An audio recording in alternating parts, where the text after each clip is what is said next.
It's hot in here? It's a little warm. Yeah, we share that perception. Okay, so welcome everyone. Find yourselves a seat. We're covering this course called the Asian Classics Institute Course 17, which goes through a bunch of topics that we're summarizing and getting to know. But the idea is that this summarized version of Buddha's thought should help us in a daily way, and that's my hope for tonight, to try and get a esoteric, complex concept into ideas that you can use before you leave the room and then throughout the week. So my name is Hector. I am the president of the Three Jewels. I've been at this place for 20-something years when I met it by mistake. And then I thought I was going to have that life, and I'm having this life. And I hope to share some of the insights that I was able to get from this material and in application realize some things about myself in the world. So it may help you get some purpose, meaning further to whatever you found in your world. So welcome. There is a tradition in this lineage that is the lineage of the Dalai Lamas, the Gelugpa tradition of Buddhist philosophy, where we did that thing called prostration. It looks like a ritual, but the idea is that it should be a trigger anchor to remind us that it's possible to transform from a regular life to an awakened life. And so may I think and act and speak like an enlightened being is the point of that whole thing. We've got a couple of more things. Traditionally, before doing a teaching, we create a perfect universe in our mind, both to accept the possibility that that may happen or that can happen, that we can transform suffering and transcend it. So we created with these mudras or these hand gestures. You can do that, you can do nothing. But the point of it is can you picture what it would be like for a universe to be free of suffering, for beings to be complete, in a complete state of bliss and wisdom. And if you can imagine that, then as soon as you get that picture, you give it away to the highest being you can imagine that can teach you how to get there. And it's a kind of bride for awakening. Yeah. So Steve. Sashi Bukia Jushin Metotram Vira Linshin Yinde Party Sange Shindu Mite Vardi Drovun Namda Shimla Chimparsho Vidam Guru Ratnamandalakam Niryatayami Sange Shridam Zohi Shognam Va Janchu Bardu Dapni Gapsushi Dahi Chinyen Kipesanam Ki Drola Benchir Sange Druparsho Sange Jidam Sohi Shognam La Janchu Bardu Dapni Gapsuchi Dahi Chinyen Kipesanam Ki Drola Benchir Sange Druparsho Sange Shridam Sohi Shognam La Janchu Bardu Dapni Gapsuchi Dahi Chinyen Kipesanam Ki Drola Benchir Sange Druparsho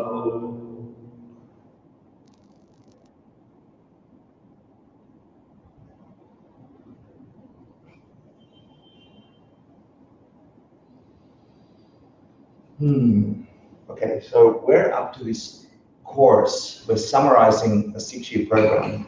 And we're up to reviewing this course called Death and the Realms of Existence. Death and the Realms of Existence. Probably one of the most difficult topics to discuss in a Western context, because we don't have a whole bunch of assumptions in our culture that might be found in Asia, in India, and Tibet and China. But really cool ideas to discuss and challenge our current assumptions. So basically, this course, what we hope to cover in the next two sessions, this session and next session, is that big question that we stopped asking or we're cynical about, is where do we go when we die? What happens at the moment of death? And out of all the studies and practices that I've been able to get out of investigating Buddhist thought, is I never had an opportunity to really dig into that question. It's probably what it is, a guarantee for our lives that we will die. And so all my thoughts around that before meeting these thoughts was all about fear, avoidance, ignore it, it doesn't exist. Old people go away and then they don't come back. It doesn't affect you. And as a teenager, in my 20s even, it just wasn't a reality that was going to happen to me, you know. And now look at it, yeah, it's getting closer and closer and closer. But after 20 years of having thought through this logically and in meditation, I can tell you I have a relationship with this idea of death that is, I can't say it's exciting, but I'm not afraid of it. I understand it in a way that I didn't think it was possible to look at that thing in the face and say, I have some relationship with you, that thing that I have power over. And I can say that with confidence. There are practices in relation to death. There is understandings in relation to death, some of which we'll cover in this course. And I hope that at least the seed is planted in your awareness, if you haven't already got that there is real power in you to overcome even that. In fact, the whole idea of Buddhist thought and Buddhist practice is to awaken from the illusion that we must go through these cycles of life and death and die like we think we die. So that's one of the topics we'll cover, and we'll talk about that today. And then we'll talk about this thing called the Bardo. It's not that room between the coffee shop and here, for those of you who call it the Bardo. We call it the Bardo. You get enlightened here, you leave the retail shop, and you go in between, get dressed before you crack. Yeah, come over. So the Bardo is this in between life and death idea, the in between place. And we'll get to cover that. And there are different ideas about the Bardo, and there's some misconceptions around the Bardo that tend to be self-existent, and we hope to clarify and get some of that. And of course, we'll then look at taking rebirth. What's the idea of birth, coming to be, becoming? We'll cover a little bit of that next week, and we'll touch on it this week. And then next week also we'll cover death meditation, the practice of death meditation, which is the beginning of that journey to look at that experience and transform your relationship to it until it becomes something for you. Does that sound weird enough for you all? Yeah, cool. Yay.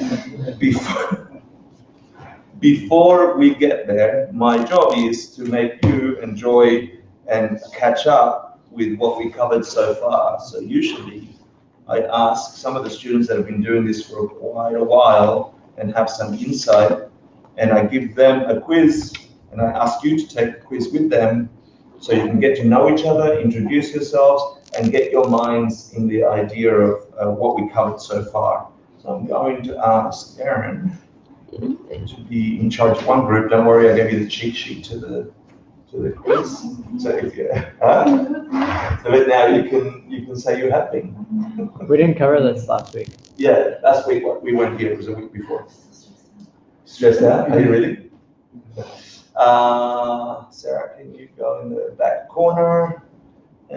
do we have in this corner that I have full confidence can do this? Sapri and Richard, happy birthday. And in the middle, we have Stephen and Rachel.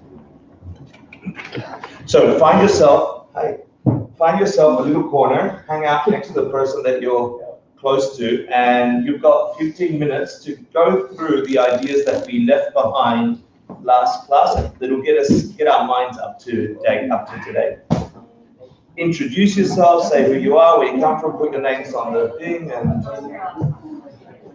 say hi.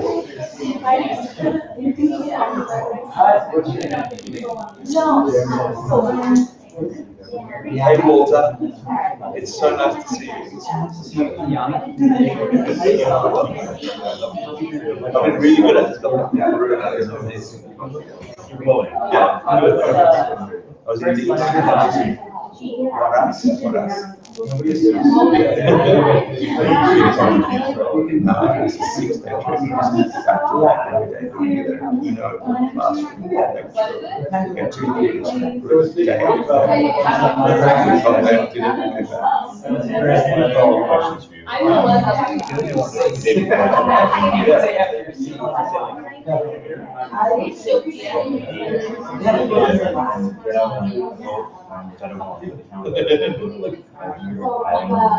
Okay. Because now that I'm back, I've got my kid now. So I would be up to it. I'll take the action of saying like Reminder. Yeah. And then I just got to coordinate. That's big. Cool. I just got to coordinate. They're the earliest code. They're Linda.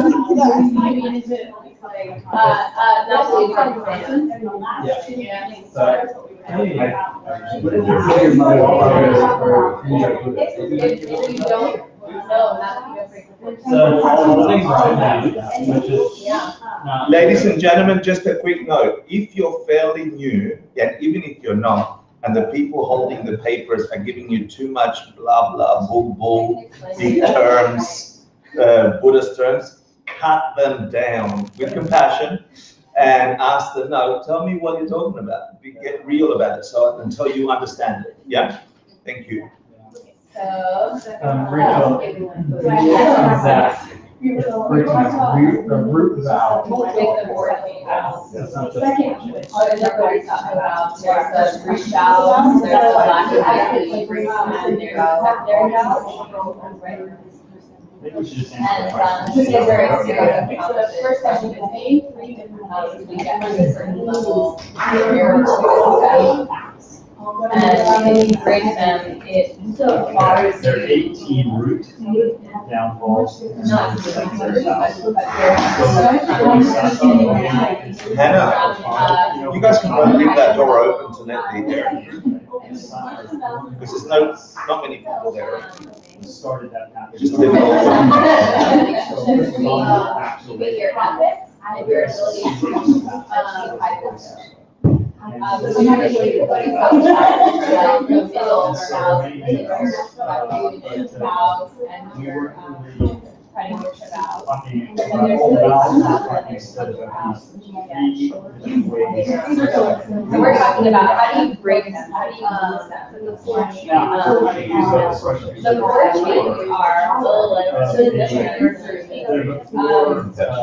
one is like not having an address without breaking them. The other one is feeling that you're ready, you're prepared to do it again. See where The four chains are not in the questions yet, just saying. Okay, so you like to do it again, you do not have any shame or consideration about doing it.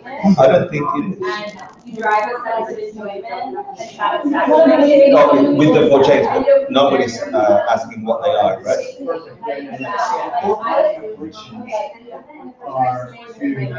Break the vow. Not letting thoughts of anger go on. And then when I read this, like every time I have a thought of anger, I'm like, shit, it's so bad.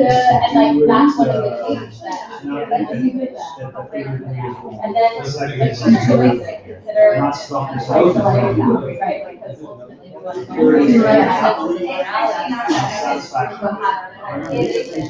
Oh, okay. Right, exactly. You have to not hear what you did. You have to believe what you did was right. You have to compare it with again. And I have that experience, like, I have a sense of enjoyment. Most of the eight that were down. It's actually kind of hard to carry out.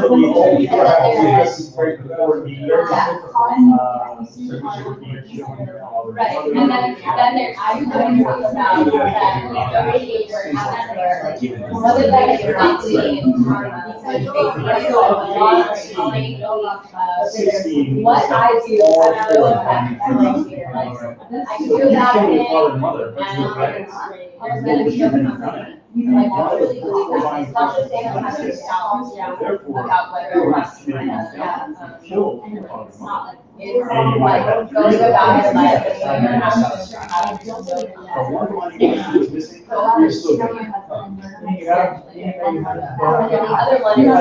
is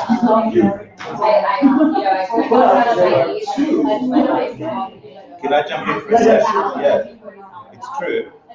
You haven't broken a vow means a root vow.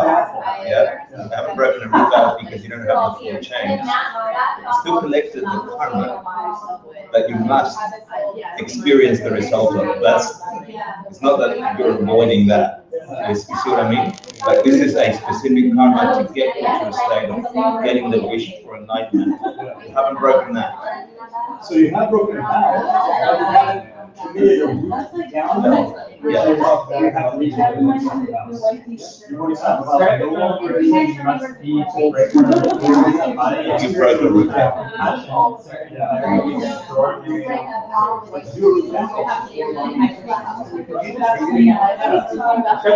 Which is just part B of that first question. That's all. Yeah. So, the really weird thing is, 16 describe the kind of person you must be like regularly rolling the body.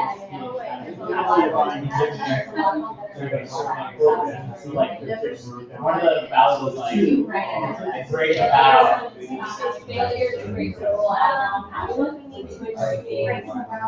so basically it's saying like, you should break the vow. Yeah. Really nice.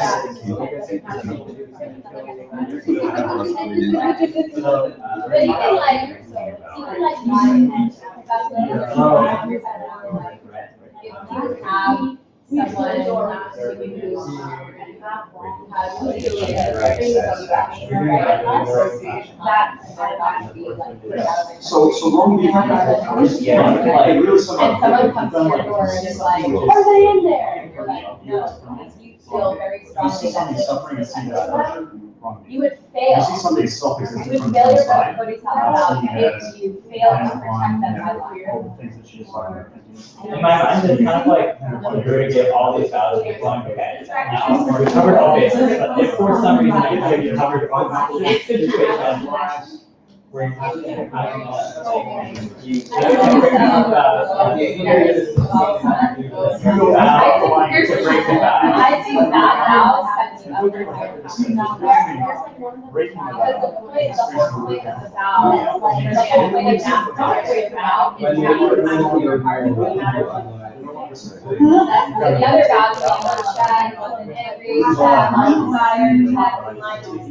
but what if you're put into a situation where you either follow the text that you want? But Richard, I want you guys to talk about it, not as in these are the rules of Buddhism, but why would you lose any virtue you collected towards reaching a state where you want to get enlightenment, which is the point of these vows, right? The point of these vows is so something happens to you where you're going, oh my God, I can wake up, I want to, and I want to help everyone else do it too, so there's no suffering. That's the point of these vows in layman's terms.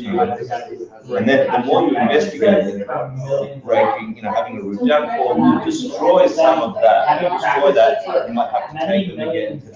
Why would that happen?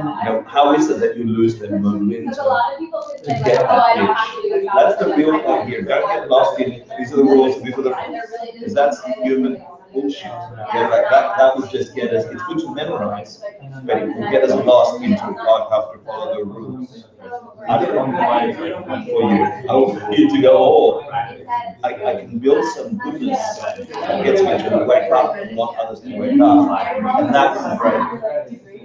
And this is a hint on how they can break. But you've got to figure it out. Like, why would thinking a certain way, like having a wrong view, break it? Why would that break that momentum? Not thinking cause and effect as working, why would that break that momentum? You know? And that's the interesting question. You've got to think that way. You know? Not otherwise you're just going to be copycat Buddhist. You may as well be Catholic, you may as well be Jewish, you know, in terms of memorizing.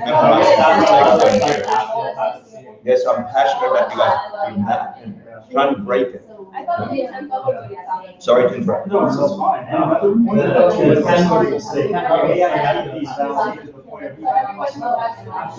It's so important. It's much more important than everybody.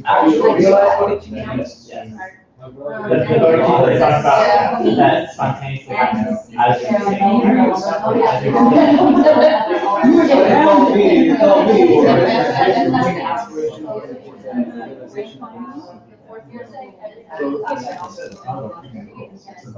Please bless me with this understanding. So you're not called a Bodhisattva.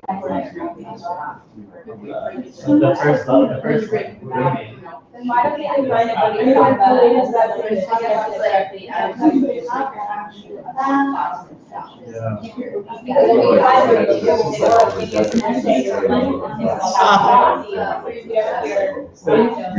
I was so thinking about you, Guru. It's like,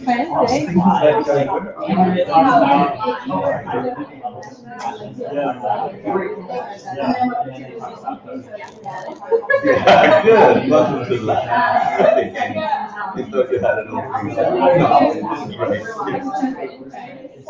Better. Yeah, better. All the fighting and yeah, I was my day I'm taking too yeah, so I feel like, and I'm getting to like something to people.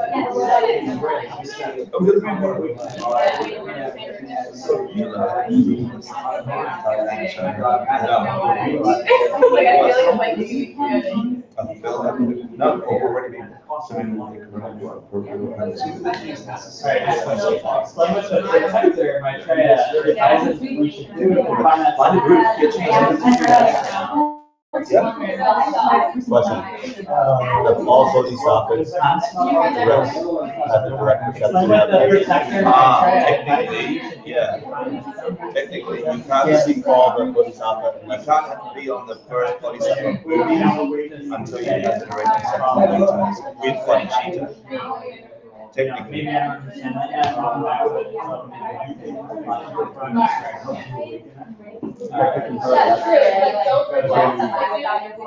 a Bodhisattva. Hector already bought this system.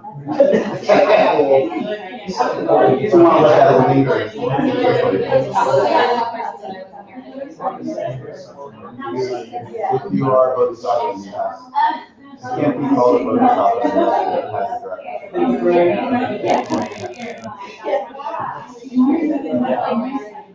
Name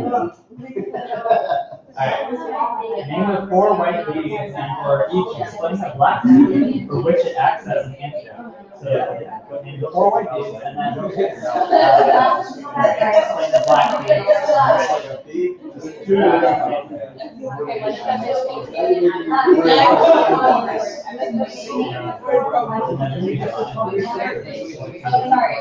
So one of them is all community and attitude of total honesty. Every team that there is, that's one of the ways. Yeah, sorry, I thought that was that's different than never seen. So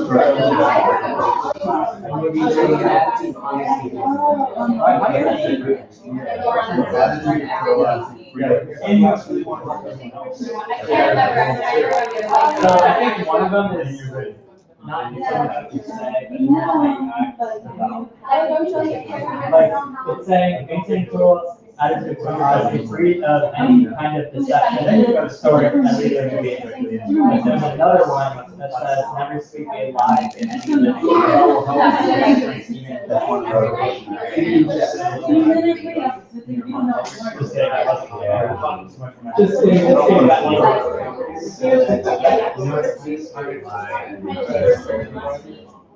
What's that?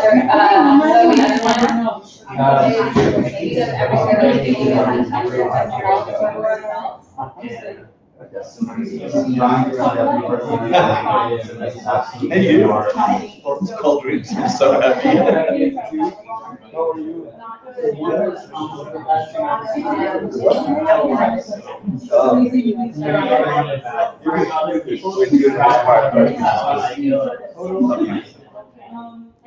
Now it's which one of the black people. These are all white people.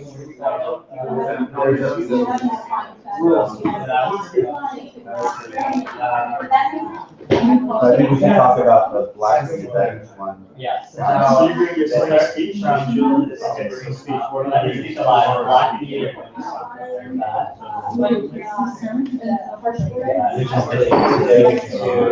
Of making somebody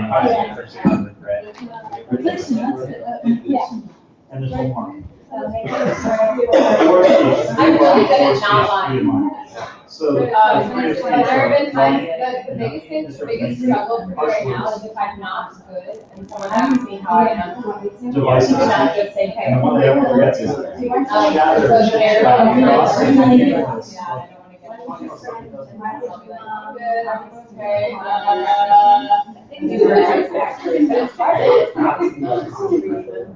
but yeah, lying, like lying. So that's a good. And you guys, do you want to read? So the next white people should be supposed to have like your soul and like that is the antidote to causing a person to regret or to It was when it was away. bring others to strive and be focused on.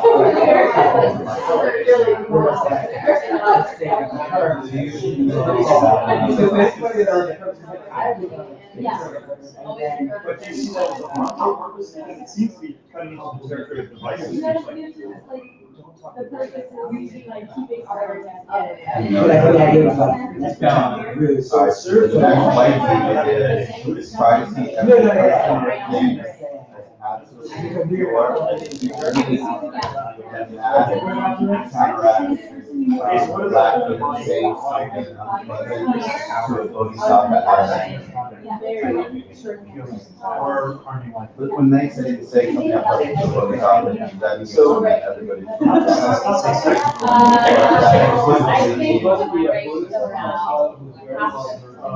So what's the question?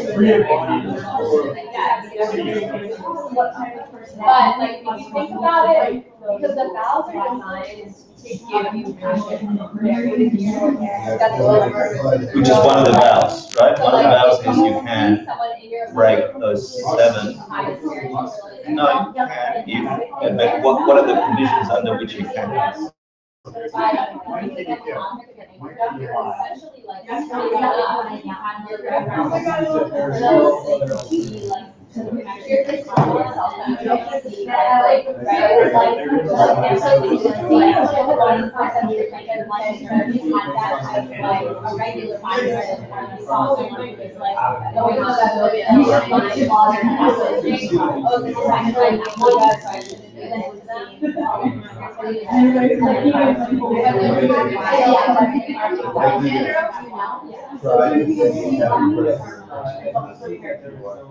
Well, like, the idea that, like, half the people have the reputation, right? Well, And then the karma is greater. one is that. If I killed my mother, by that one. Right, even though like killing things is really bad. But the karmic result is Not just. if you value the other more than which is why I make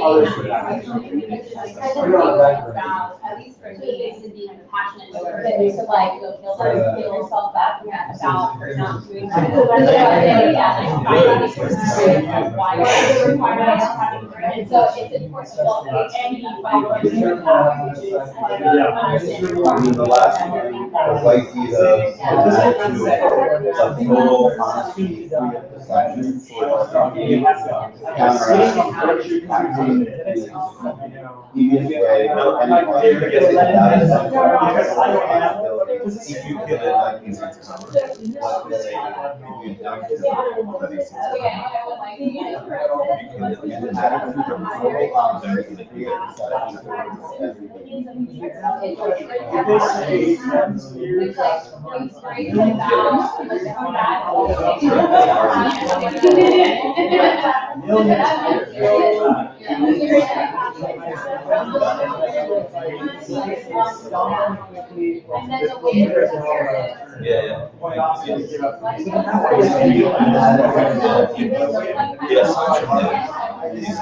the place it's going to is yes, suffering, and what it's going to do. But like honesty is what brings it down, right? The criteria that just to be in this realm is partly human. It's one will cover one of many ways of being can exist.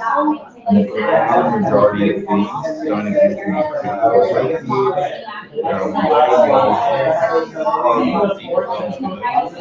are they agree on the 6 minutes of agony here, and then you know, agony universe.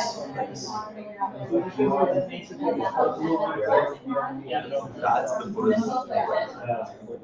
Unless, sorry. Yeah. And that's what I meant by the introducing this class by it's challenging, it's going to challenge our Westerness. But there's a foundation for it. I'd be fascinated to know what the ancient view of monitoring what their perspective is. Right, I wonder. Using loudspeakers and everything, basically trying to isolate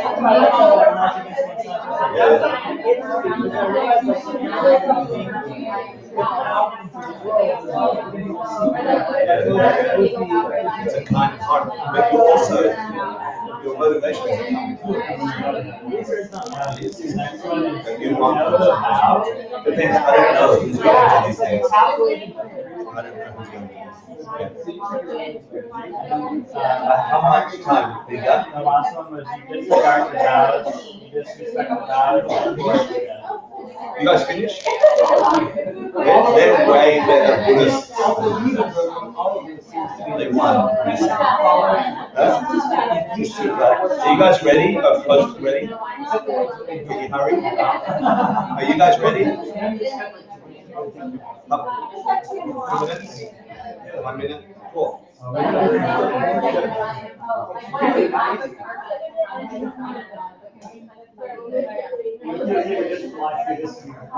Well, you know the shift, right? You have this like extreme right where you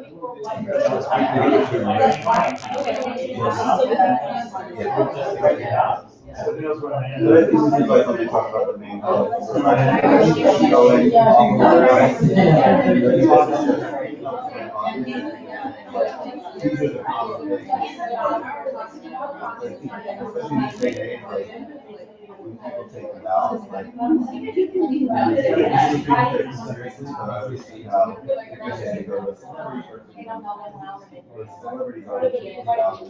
not all this study behind it. You don't have all this attention going into not only that, in Tibet, they're giving it. Every time they open a So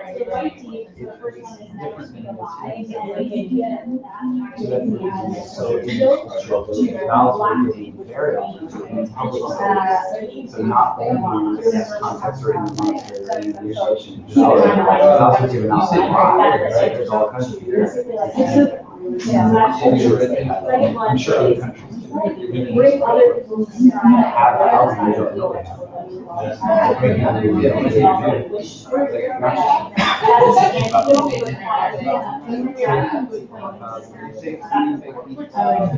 Alright, that's it. Thank you. Third one I'd like to nominate you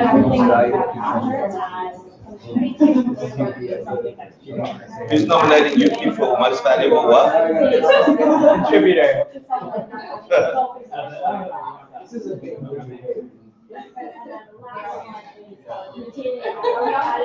Somebody want the answer? free of any type of assumption towards everyone.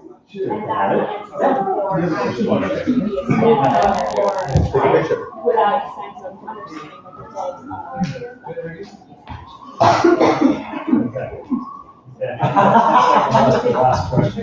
Okay, name the typical cause of what hurts you like the break.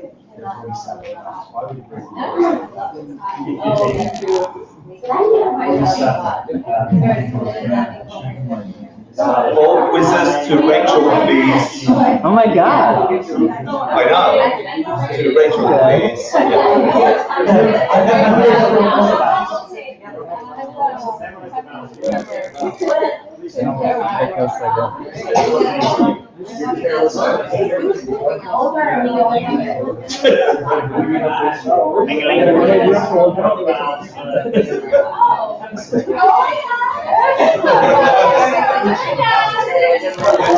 nice. Can you pretend to say hi to her again so I can take that picture where you guys actually like it? Like, not yet. You have to do it properly in a second. You can pretend now. Oh my god! So nice. Thank you. Have you got names? Second one, and you just remember No, we haven't. anyway. Three persons.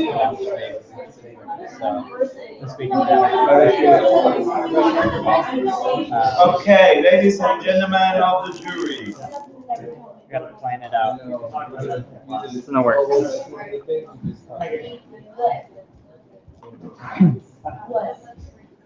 Calling you Emily? The answers to Rachel, please. You're going to finish it for the group. Thanks. Okay, it's so funny because the class doubled while you started doing that. Thank you, F Train.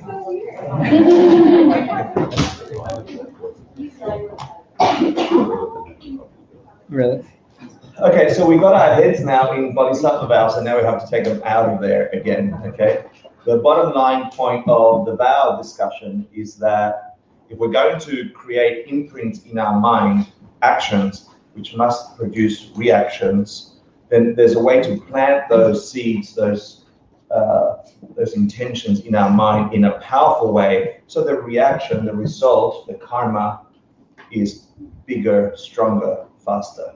So since we are living in a world where cause and effect are creating our reality in a way that in the West we don't think about, vow making solemn promises around key behaviors, key ways of being in the world, must produce certain results that are specific to getting that wish to wake the hell up, to reach enlightenment, so I can help everyone else figure out how to wake up, to go from dream to enlightenment. The whole point of the Bodhisattva vows is after 2,500 years and collecting all the Buddha said that these are the key mental things you should do, physical things you should do, verbal things you should do to try and reach that state. These are the most powerful mental actions. And then all the rest of it, all the stuff you discussed is technique, worth studying, worth looking into, because the more you know, I think the last question was the 3 ways to break a vow, 4 ways, yeah. The first one was you don't know them, yeah. So if you don't know what exactly to plant in the continuum of your mind to produce a result that will get you to wake up and to really see yourself helping yourself in the world, then you're unlikely to get that result if you don't know what they are. But lively discussions, I really wanted to emphasize, and I saw some of you do it, that don't get Buddhist on me. Yeah, don't get technical rule number 1 and number 6. And I want to punch that in the face with compassion. Because we get lost. Humans like those lists and want to make them self-existent. And we have to consider yellow lighting. Yeah. What happened there? That was very wise. Yeah. Move your computer mouse. Oh, that happened. Hello, legs. I have moved my mouse. It is bright red. Here. It has just changed. The light's on up there. There it is. Maybe I'm disconnected from the Apple TV. Okay. Apologies for momentary lapse in reasoning.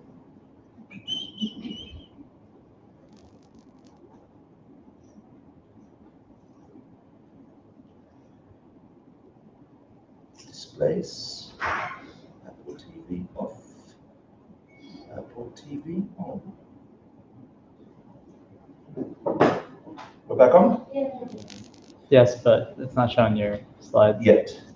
Now it is. Cool. Too much blah blah. Okay.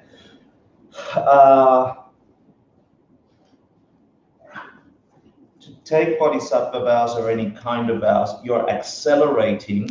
You've figured out that your world isn't coming this way. But there is stuff you can do in your consciousness to force your experience of the world, which is only this way. Wisdom, karma, and emptiness. Yeah, to force your mind to experience the world in a specific way, which includes waking up from the dream so I can help others. Make sense? And there are things you can do to break that, like having wrong views. Doesn't mean you're a bad Buddhist, you got wrong views. Big bearded guy in the sky is going, you're going to hell. And you're not good. Not that at all. Your own mind creates an imprint that prevents you because you don't see cause and effect as functioning, because you are now misunderstanding cause and effect. Your own mind will prevent you from having that experience that gets you to wake up, the results of what you planted. So you're preventing yourself from doing that. It's not like someone's watching and you've got wrong views and you don't believe in karma, so you'll be punished. It's not that. It's your own mind blocking that reality from occurring.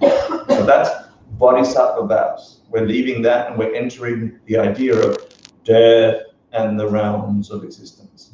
I want to get to, actually I want to talk with premise. Who doesn't know the story about the pen? Who hasn't heard that? Cool answer. It's a highlighter, true. When you get smart-ass practitioners, it's fun. There are several ways that the Buddha taught where reality comes from. And there are fundamental, basic ways that help us understand where the world comes from. And they are called the lower schools of Buddhist thought, not because they're stupid, just because there are others that are more encompassing, and they're called higher schools. Yeah. In these courses, for the last 6 years, we've been studying the highest of the 4 main Indian schools of Buddhist thought, which encompasses all previous. So it's not that it doesn't have those thoughts, it encompasses those thoughts. Yeah.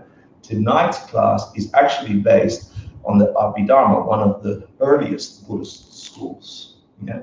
But we are looking at it with the view of the highest school, the Madhyamika Prasangika, the consequence part of the middle way school. For those of you who have studied it, you don't have to know it.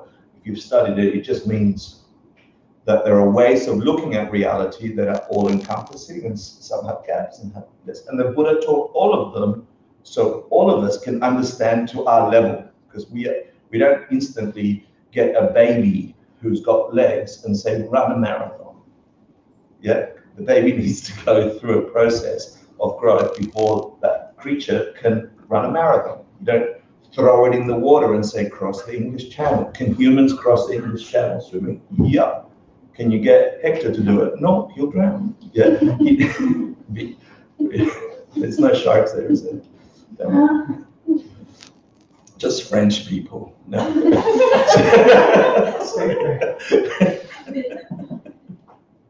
He swims back to England, but then there's English food. You'll never get to the shore. Yeah, that's how you drown. Thank you. And that concludes the lesson. What I want to say is I want to start the premise of the discussion around death and around realms of existence, not like I just chastised us for talking about lists, Buddhist lists as self-existent things. You know, if you follow these rules, you'll be a good Buddhist. You must know 2 or 3. Like that, I don't want us to think about the concept of death and the concepts of realms of existence in that way as a solid outside thing. I want us to think about that in the highest possible all-encompassing view that of Majjhimika Prasangika, the one that His Holiness the Dalai Lama is part of.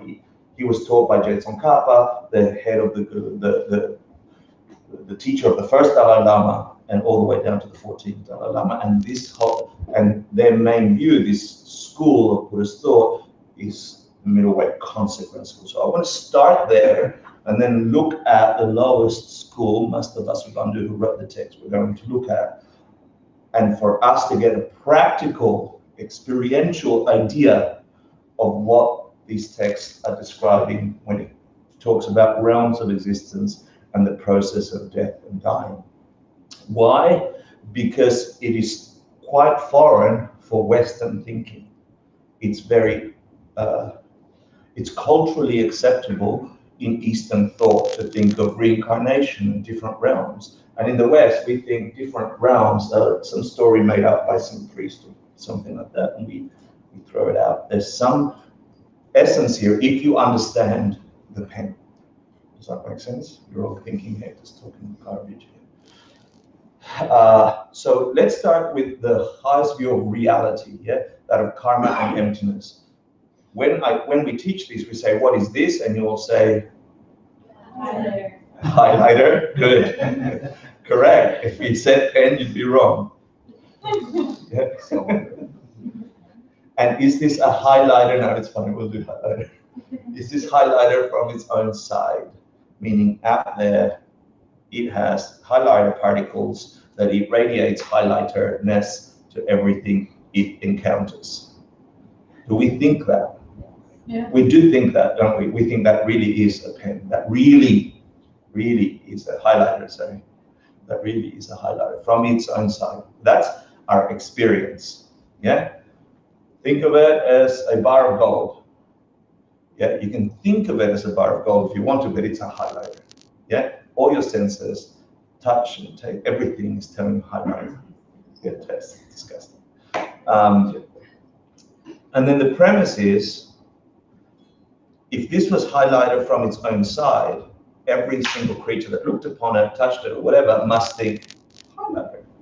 Yeah, and so we say, a puppy dog walks in here, looks at this thing, and for the puppy dog, for the animal, whatever, it's not radiating all qualities of highlighterness, right? It's radiating different qualities, isn't it? It's forced to experience it as, I need to chew it, I need to play with it, the stupid human is trying to do weird things with it, it's my toy, why are they doing that? They're so stupid, I'll bite them, yeah? And then we say it is both a chew toy and a highlighter, right? We say that, yeah? Dependent upon whose perception. So now that's what we call dependent origination. For the being, a experience of this thing is forced upon them, and they are experiencing this thing one way or another. The only way we can do that is if this had no nature of its own, if it was empty of being highlighter or it was empty of being chew toy from its own side, right? Does that make sense? How do we prove it's empty of having that nature? How can we prove logically, and it's so simple we miss it, how can we prove that it doesn't have pen nature? Give me a simple proof. It's not hard, it's really simple. I just gave it to you. Yeah, the dog sees it as a chew toy. If it was highlighter from its own side, the dog must say highlighter, and its hand, paw must go, I need to do it because it is a highlighter. It wouldn't be compelled to chew it if it was forcing its reality on us. Yeah, at the moment, we all humans agree it's a highlighter, right? We all agree it's a highlighter. So dogs must be wrong, they're stupid, we should kill them, right? Or eat them. Or eat them, yeah. But that's because there's like 35, 40 people in here who say it's highlighter. And therefore we're right. But let's bring 50 dogs in here and 40 something humans. More dog chew toys than highlighters. Does that force us to see chew toy? No, you're still seeing it as highlighter. So there's something in our interaction with this object, and if you get this, you'll get the entire content that we'll cover today. There's something in our interaction with this which is forcing us to experience it in a specific way we call highlighter, and by that I mean all its qualities as well. Yeah. There's something in a dog's world that's forcing it to be perceived as something, to put my mouth around it and have this experience with it that isn't highlighterness. And it's valid for them, it functions for them, it really is that for them. It's not that they grabbed a pen and are using it as a chew toy. It's not that for them, from their point of view, from their side. Is that fairly clear? That you could imagine being in their mind and having this experience of this thing that you need to put just as much as we have to use it as a highlight. Just as real, just as solid. And that proves that this object is empty of being highlighter or being chew toy from its own side. So all the humans go away, all the dogs go away. There's no being to observe it. What is it then? And that blankness that you get when I ask you that question, that's getting you to the emptiness of that object. Because you can't give it a thing until there's a perceiver. If you get this, you'll get the highest view of Buddhist thought, which should change your life. Now, you won't remember it, you'll struggle with it, you'll fight it, you'll say, yeah, bullshit, it's a highlight. Yeah? The one last gap about the explanation of the present geeker view is, can you choose it to be something else? No. Not in the moment, right? You can't say, I want it to be a diamond or a bar of gold or something. If you're ordinary. Yeah, if you're an ordinary brain. We're talking about us, yeah? Assuming we're fair? There's nothing I can do right now to go, I wish it was a $100 bill rolled up. It's round like it. Yeah? Maybe it's 10 $100 bills rolled up because it's hard like that. And I can't wish it. Can you all wish it with me together and we'll force it? We just proved that penness isn't coming this way. We just proved it's coming that way. How? Dogs don't see it that way, so it's not forcing itself on anything. It's empty of having that. That's all emptiness means. And its function is for you to understand that there's some powerful projection from your consciousness, some model of what the hell this is, that isn't what this is, but it's real for you. So real you can use it as a highlighter, so real I can chew on it as a chew toy. Does that make sense? Yeah? So real your world is like that. And that's the huge difference between our Western way of thinking about this world and the Eastern or the Buddhist way of looking at this world.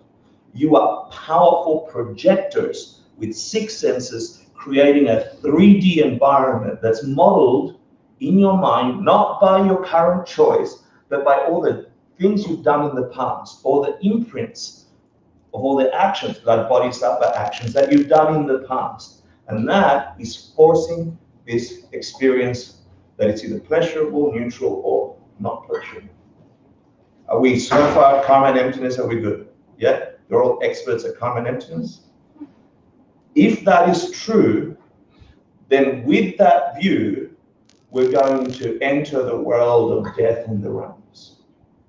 Because like the pen, so is the piece of paper, so is the flower, so is the room, so is my thoughts, so are my thoughts, so is my body, so is my being. This logic stands across all that. It's just not easy to hold. If it was, we'd all be enlightened. Yeah? So simple, we miss it. Can't be pen from its own side, otherwise everything sees it pen. Must be pen coming from me. Who the hell put pen in there? Yeah, it is guaranteed. Now we've got to go and investigate who's putting pen in here. Yeah, and the theory is karma. Every action you do is recorded in your mind, and that grows over time and produces the forcedness of perception, which is reality. There's no reality separate to your perception. Prove it. Please imagine something that you can't imagine. Something that is outside the realm of your imagination. Go there now and try and picture it. Right? You can't escape your reality, your projections of your reality. You're fabricating your reality and it feels solid, and that is the only way things exist. The other way could never exist, that never existed. That's called gotcha. We can't talk about that now. So, if that's true, and I have to say if, because you have to think this through over and over and over. And if you're like me, when you first heard this, I'm like, yeah, I got it. In the millisecond, he said it, and then boom, another level of understanding. I didn't get it at all. I'm lost again. I've got no idea what he's talking about. And then you go through a week of that, and then you're like, oh, I got it. And then flip, you're like a pinball machine, you're getting thrown around, ding, ding, ding. Yeah, okay. Your mind will go like that until it begins to see a pattern of thought. And you should be able to cement the idea of karma and emptiness, and each time expand your application of that to more and more things. I went through a period thinking of this stuff where, for some reason, my teacher Geshe Michael said, think of things in your everyday as being that way. And I remember having a picture of a tree that was near my house, and then that stupid tree became my practice for about a year, where I'm like, how the hell is that tree not a tree? And every time I'd walk past it, I'm like, I couldn't think this and that. I'm like, no, it's a tree. So this tree taught me emptiness for about a year, because I was trying to really force in a self-existent way that my mind was creating the tree, the physical tree, the real tree, not the model of something that is there, but I can't reach it without my own mind forcing that perception. Okay, cool? Class finished. The root text we're going to cover tonight about death and the realms is called the Abhidharmakosha by Master Vasubandhu around 350 AD. There's a whole story about this, which we won't cover, right? But it's got 9 chapters. Some people say 8 chapters. Can someone tell me? It's an incredible text that collects, it's called the Treasure House of Higher Knowledge, that collects all of the core Buddhist ideas, the early Buddhist ideas, and puts them in one text. Yeah, it's actually the foundation of what you study in Theravada Buddhism, etc., etc. Can someone tell me some of the chapters that we've studied from in there, just to get you memorizing, remembering? Any of the courses that we've studied come from the Abhidharmakosha. Karma comes from that. What chapter do you remember? No. Death and the realms of existence comes from 3. Karma comes from 4. Yeah. I think they're up there. Yeah. It looks at Buddhist cosmology. It looks at how our body, the cells in our bodies are capable to engage with the world. It looks at the stained world, the world of suffering, samsara, and that's the chapter that we'll be pulling most of the stuff out of. Then it says, if there is a world that breaks, that has suffering in it, where the hell does it come from? And then he talks about karma, and then it says, well, what makes karma work? What is it that makes our mind project these things? And then it says, if that's all true, then it says you can get out of that, and goes through the path out of there. It talks about wisdom, concentration, and a refutation of the group called the Peopleists. There was a group at the time, early Buddhists, that got refuted around 250 AD, that although they didn't believe in the Atman, like many beings at the time did, they thought there was some kind of person that was solid and so on. So the last one sort of refutes those ideas, the self-existence of a person. Yeah. So I need to give you a little story first, which is, have you all seen this picture? Anyone not seen this picture before? Cool. This is called the Baba Chakra, Wheel of Life. It is the earliest depiction of a Buddha, top right-hand corner, left-hand corner, right-hand corner. Right-hand corner for you? Yeah. It also has instructions at the bottom on how to use this iconography to understand our world, the possibilities of our world and world, what locks us in suffering, what keeps us wanting ignorantly, the source of our suffering, and the steps to get out of suffering. It's one of the most incredible paintings, and in it you'll find the 4 Arya truths, you'll find the 12 links of dependent origination, you'll find the 2 levels of karma, the 3 poisons, blah, blah, blah, blah, nirvana, and all these codes in image form. It's a really powerful and interesting thing. And at the bottom, in that little inscription, it's got 8 lines that give you instruction on how to interpret. And it's a really amazing story. And this is, we'll get to cover the realms within that. Have I got the realms already? No. Inside the big red monster, which is impermanence, meaning everything that starts must end. Yeah, it's one of the truths of suffering. In the picture are these 5-6 realms of existence. And what I just told you about the pen, if life is a projection, like the pen is a projection and the flower is a projection, it can't be flower from its own side, and this room can't be room from its own side, and my body can't be body from its own side, and my being can't be being from its own side. If that is true, then the explanation of the realms of existence, where we go when we die, what happens to us when we die, can be really easily understood. So if this is a projection, and us being human is a projection, yeah, and we can verify 2 of the realms of existence. We can verify human realm and animal realm, right? There are 4 others, or 3 or 5 others, yeah, something like that. 6, yeah, 4 others or 3 others. That the text and the Buddha described. If we can say being human is a projection, like we said this, and you have to think about it and you have to study it, and it is really the using up of our karmic seeds that makes us be as vital as humans are, capable of thought and reason. These are all good things, right? Thought and reason and engagement and discussion and getting clothed and eating healthily and so on. These are all, according to this system, your karmic credit card being used up millisecond by millisecond. Every action has a reaction. We're living in the reaction of our previous actions. Does that make sense? So is the puppy dog. Ours is a little bit more functional than the puppy dog about this object. Puppy dog can really enjoy this. That's fun. But we can communicate language and concepts. We're forced to perceive this as that. Way more powerful than just salivating over it and enjoying it. Make sense? The puppy dog is using up its karmic seeds to enjoy a toy.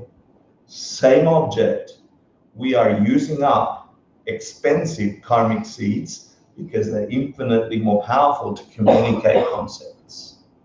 So human seeds, to perceive oneself as human, is like running up a very expensive Amex, minute by minute by minute by minute. The fact that you can choose where you go, control your environment, control your conversations, it's not just good luck, it's cause and effect, cause and effect. And we're using up our capacity to be human. They say 65 distinct karmic movements at finger snap.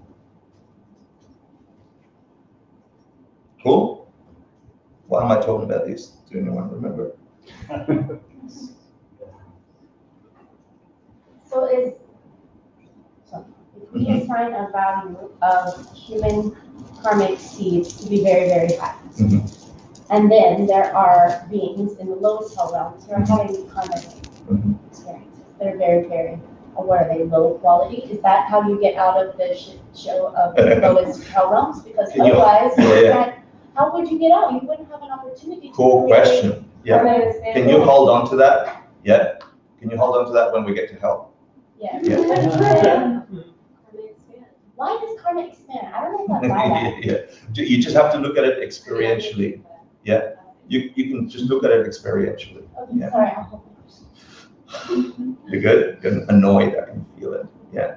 Let's be annoyed together in a minute. Let me first of all, what I'm saying is our capacity to understand these concepts are also karmic seeds. It's not like I'm teaching you a self-existent Buddhist thing and then it'll work for you. I'm not saying that. I'm saying those of you that get the essence of what we're talking about here are using up powerful karmic seeds to understand that. Yeah? And once a seed ripens, the seed for that tree is way gone. It ain't coming back.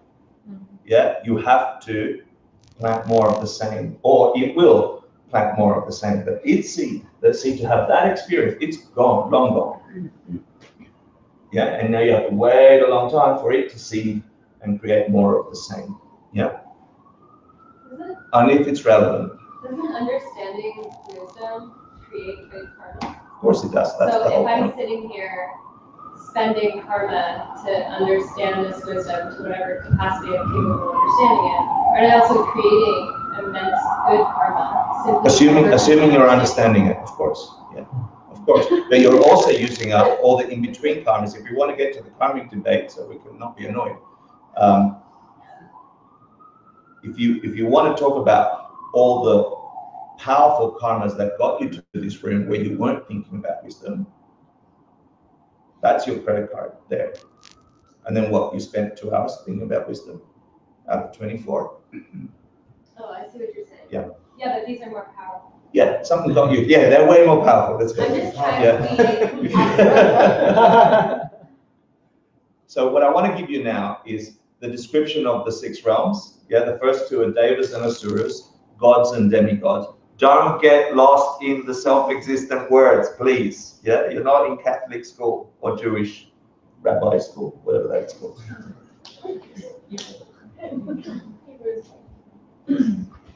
Can a dog be in a realm separate to a human? Yes. It is, right? Completely different. As a human, we look at this room, it's like, oh, cool, nice white cushions. Dog is like,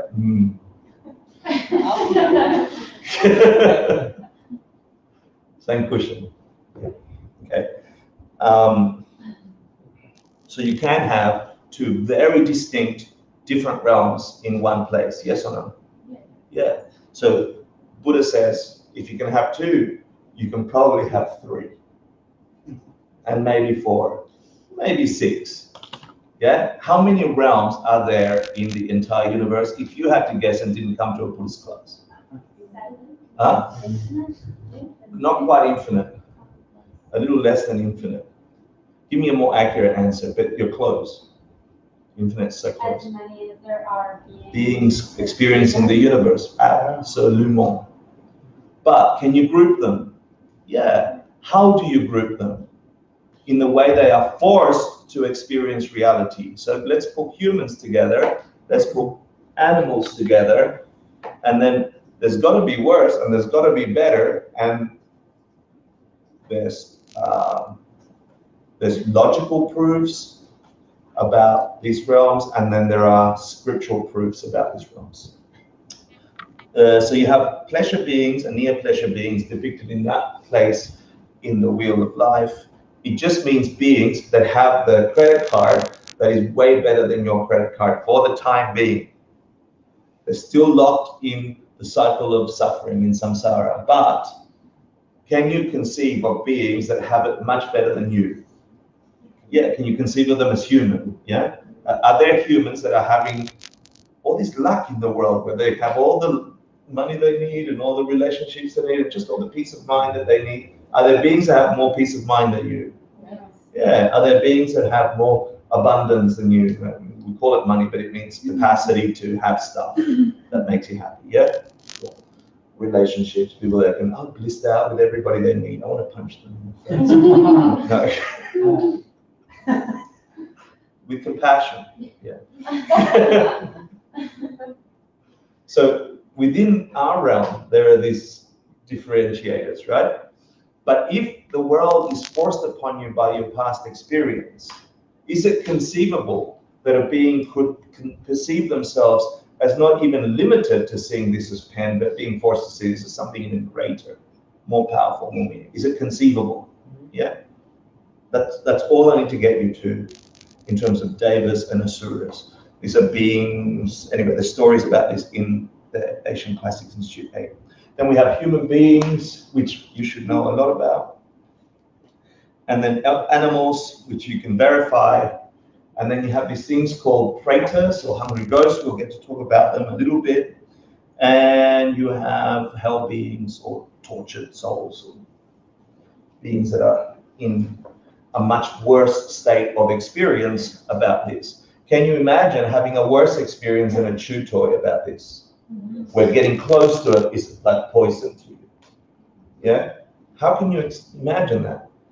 You can imagine that if I told you this was poison for a bunch of ghosts, you'd be like, yeah, nice story. But if I told you that the seeds that force you to see chew toy, the seeds that force you to see pen, could just as well be seeds that force you to see a poisonous experience. That makes more sense, doesn't it? Yeah? And something that could just destroy your eyesight by looking at it. If you had the seeds, because this doesn't have a nature, it could be any of those things, or it could be the most blissful thing. Yeah? That's why I wanted to get you into that Prasangika projection view understanding, because then the realms would make way more sense. Now, these 6 realms locked inside samsara can also be sliced into 3 realms. Anyone know what they are? Formless. Desire, form, and formless. Cool. Okay. So another way to slice the way beings experience reality is the desire realm, which we are part of. Most of them, actually all of those beings are in the desire realm. And this is called the desire realm because we're mostly motivated by sense desires, the desires of the senses, mainly food and sex, that we just want to have those pleasures all the time. And they grow stronger and stronger, just like karma. That's just to annoy Sarah.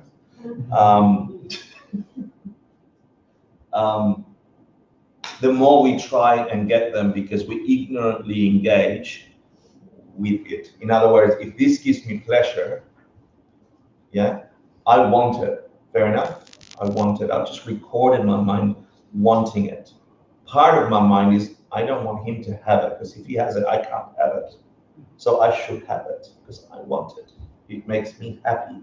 Let's hide it from him. All those extra thoughts that I'm misunderstanding where this comes from, right? If this comes from me, then I've got seeds to force me to experience this. The last thing I want to do is plant seeds that make me have less of this, right? And me not wanting him to have it would plant, my mind would record the fact that I don't want him to have it. Yeah, and that's an imprint in my mind. He doesn't even know that there's a pen here for him. But my mind does. I just had some kind of stinginess. I don't want him to see it because it's my pen. I'm going to hide it over here. And that's it. It's mine, right? Will I have a pen tomorrow? Yeah, because I hid it down there. Yeah. Will he have it? Probably not. He doesn't know it's there unless he cleans the room and it's gone. Okay. But that's another story. But what have I done really in that action? In my desire for that thing, what have I done? If the world of cause and effect, mental cause and effect, is what produces our reality. Colored your mind to not receive. Yeah, I've colored my mind to say, I don't want other people to have the nice things I want. My mind's just put a cause for an effect. Action for a reaction. Equal and opposite reaction. We actually believe that in the West. Yeah, the law of action and reaction. In Eastern thought, it would mean my mind now has a record that is growing, a seed that is growing and growing inside of me. He hasn't got a clue of not having. Yeah, I've caused someone not to have. Fair? Because of my desire for it. So that must ripen. You can't plant a tomato seed and get an orange. You must get a tomato seed. You can't plant anger and get happiness. You can't plant stinginess and get abundance. I just planted in my mind, recorded an imprint through which now my mind is skewed to be forced to see the world that way of you can't have. So time goes past, the seed grows, and then all of a sudden I can't have, and I don't know why, because that day I was good. I wasn't stingy. I forgot that I planted that seed, however long it took for that seed to grow. So the world seems unfair. And the more I do that, the more I plant seeds with that misunderstanding and the more of that desire on my experience. So the 3 slices of these 6 realms of existence is desire realm, and then form and formless realm. That might be question 3 for you. Yeah. And if you went to Geshe Michael's teaching on the lion's dance, who knows that meditation? The lion's dance meditation? It's based on these 3 realms. There's a correlation between meditating on the desire realm, sense objects, and he gets you started on beginning your meditation by going straight to a subtle sound in the room or an obvious sound in the room. And that gets your being in the desire realm. Yeah, it's sense object. And then he goes through 4 layers of the form realm, more and more subtle levels of experiencing things. It's called the form realm because the peak of physical form is experienced there, or it's reached there. You don't have, you can just take them as models for reviewing your world once you get to understand this. Yeah. And then there's the 4 levels of the formless realm. All those 4 and 4 are caused real worlds, real experiences, like the one you're having right here. The form has more subtle level of form for you as a being. The formless have 4 of the 5 heaps. It doesn't have a physical heap. You are pure mind. Yeah, and that mind without a body is like a feather in a thunderstorm. Yeah, it can go all sorts of places without the limitations of body. Again, this is theory until you can prove it to yourself or understand how it could be caused through your projections. Are we all cool with that? If you're really into all the mystical stuff, that new age exciting thing that's happening around the world in New York, this is a really good place to get all mystical, okay? But there's nothing mystical about it. If you understand that the very existence you have is something forced upon you by this energy you've got inside of you based on what you've done to others in the past. And if you're sitting in this room and you're hearing English words and you're understanding them, and they are connecting you to the possibility that your realm can be, your suffering can be freed, and that the world can be a perpetually positive place, then your seeds are just, you've done something incredible in the past to be able to get that incredible concept in your mind. Does that make sense? And if you're sleepy, then you've probably talked over somebody that was trying to tell you something very special in the past and you didn't even hear.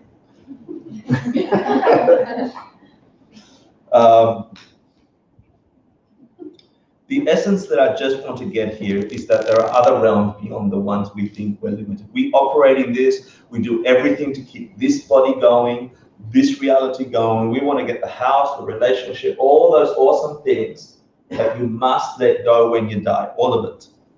All the sweat and tears. Sorry to tell you, sorry, it's true. Bang-ups and hang-ups can happen to you, yeah? As hard as it is, it's the only reality that I can confirm for you. We will die, yeah? Now, when we die, there are theories now, what happens. And I can give you some logical insight based on what the Buddha taught, that you don't stop, that consciousness doesn't stop.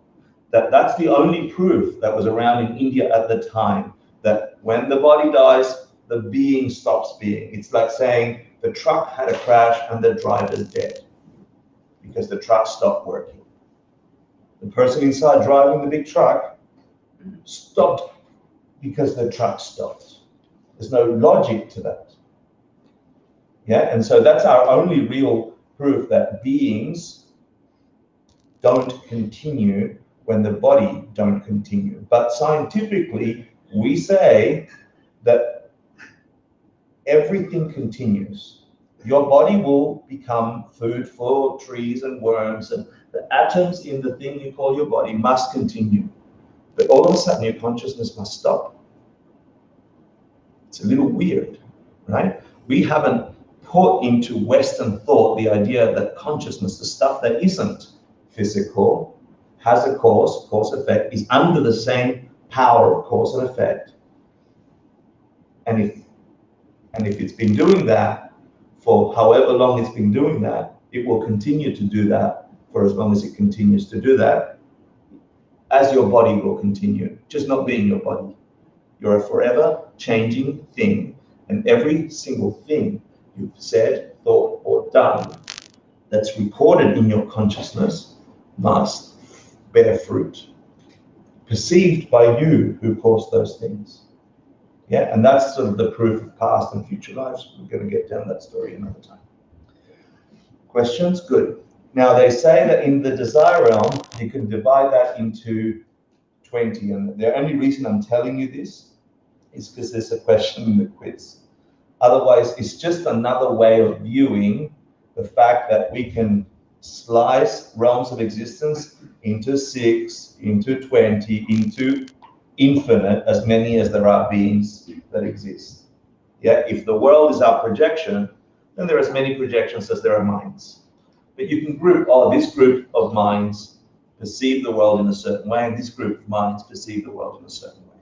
That's fair? And Buddha said, no, 6 of them.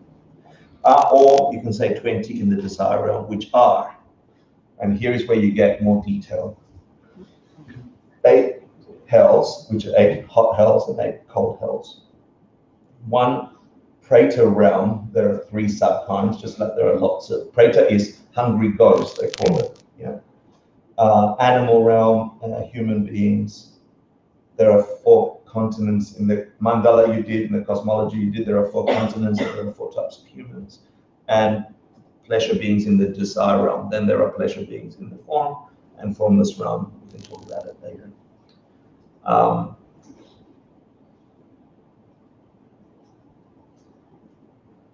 Has anyone read Dante's Inferno? Yes. Who? How was it? Midway on our life's journey, I found myself in the dark, lose the right road and lost. To talk about those things is hard. Nice. It's hot. Yeah, it's very part of it. Yeah, it's very interesting. There are descriptions in it that are very similar to the hell descriptions in the Abhidhamma Kosha, and you could say that these beings was, could they have influenced that thought? And but if you think about it, reaching these realms or having an experience of this realm can be experienced in China, in South America, as human beings when they reach a certain level of seeing. of understanding their world can perceive subtle ways of being. Yeah, and so it's interesting to think that cultures that seem to not be connected could have the same description of these realms. Again, I want to say here's a picture of the hell realms as depicted in Western style from the Wheel of Life, painted by a friend of ours, Ori. It's stunning, right? But when you think about it, the highest view, the Prasangika view, you can see that there could be an experience of a hell realm, a realm where beings are suffering way more than we are suffering, yeah?